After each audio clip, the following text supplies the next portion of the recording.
Hello friends, मैं अनज चौधरी स्वागत करता हूँ आपको हमारे चैनल पे। तो आज का हमारा बिजनेस सीरीज़ का 17 पॉइंट है मेंटेन और put all variety of your product in your business. तो समझते हैं इसको डिटेल में। अगर आपका कोई भी बिजनेस हो, एग्जाम्पल किराना स्टोर हो, तो आपको मालूम है क्या क्या चलने वाला है और क्या नहीं चलने वाला है। तो आप उस हिसाब से सारी रेंज रखें, ठीक है। तो उसके हिसाब से क्या कस्टमर का आजकल जितने प्रोडक्ट बढ़ रहे हैं उतने डिमांड भी बढ़ रहे हैं उस प्रोडक्ट की।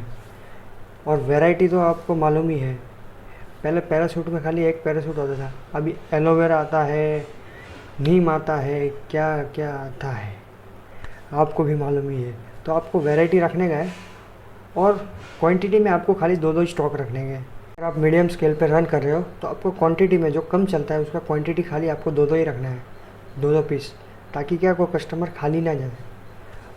और भी ऐसे आपका कोई भी अलग अलग स्टोर हो, कपड़े का स्टोर हो तो आपको उसमें भी वैरायटी अपने हिसाब से रखने का है, ट्रेंड के हिसाब से चलना है आपको। कपड़ों में तो मालूम ही आपको भी दो दो सैंपल रखे, तीन तीन सैंपल रखे, ताकि कस्टमर को अच्छा लगे और उनको जो माल चाहिए वो मिल सके आपके पास से। तो आपको इसी तरह मेंटेन करके चलना है। कस्टमर को ये उम्मीद के साथ आते हैं आपके दुकान पे कि आपकी शॉप पे ये चीज़ XYZ चीज़ मिल ही जाएगी, बोले तो मिल ही जाएगी।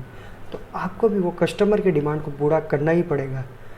वैरायटी रखो, कस्टमर अपने आप आपके पास आएंगे, 10 दुकान छोड़ के आपके पास आएंगे, ये 100% सच है।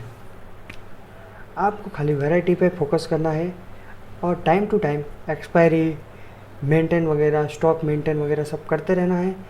या तो आप एक आदमी स्पेशल इसी काम के लिए रखे, प्रोडक्ट को देखे, प्रोडक्ट को एनालाइज करे, स्टॉक मेंटेन करे, एक बंदा खाली इसी पे रखें आप अपने बिजनेस में। अगर आपका स्मॉल स्केल में बिजनेस है तो आप खुद से भी कर सकते हो टाइम निकाल के, ठीक है। तो आपको इसी तरह मेंटेन करना है स्टॉक, क्योंकि आजकल दुकानें बहुत है, ठीक है। दुकानों के साथ साथ हर कोई इतना स्टॉक नहीं रखता, तो आपको स्टॉक रखना पड़ेगा अगर आपको बिज़नेस बड़ा करना है। तो वैरायटी फुल रखना है। आपको मालूम होना चाहिए कि भाई ये नया आया है आइटम, तो हमारे पास अवेलेबल होना चाहिए। कस्टमर नहीं आए उससे पहले आपके पास आना चाहिए, ठीक है। और अगर आपके पास अवेलेबल ना भी हो, बाई चांस होता है, बहुत चांस है, अगर ना हो तो आप उनको अवेलेबल करा के दो, ताकि कस्टमर को आप पे विश्वास बना रहे, ठीक है। ऐसे आपका कोई भी मेडिकल स्टोर हो, कोई भी शॉप हो, सब में ये फार्मूला यूज़ होता ही होता है। वैरायटी रखो और आजकल के टाइम पे सब बिकता है, ऐसा कोई आइटम नहीं है कि नहीं बिकता। छोटे से लेकर बड़ा, सस्ते से लेकर महंगा, सारी आइटम बिकती है और लोग लेके जाते हैं। ऐसा नहीं है कि आप सोच रहे हो, आपके हिसाब से मत सोचो, कस्टमर के माइंड सेट के हिसाब से सोचो कि क्या चलने वाला है, क्या नहीं चलने वाला है, ठीक है। आप सोच रहे हो 200 रुपये का आइटम मैं इतना महंगा क्यों रखूँ, भाई सब चलता है, डिस्प्ले करके रखो एकदम अच्छे से, कुछ भी बिकेगा, सब बिकता है आजकल के टाइम पे। पहले के ज़माने में लोग सोचते थे भाई इतना महंगा कौन लेगा, आज के ज़माने में कोई सोचता नहीं है।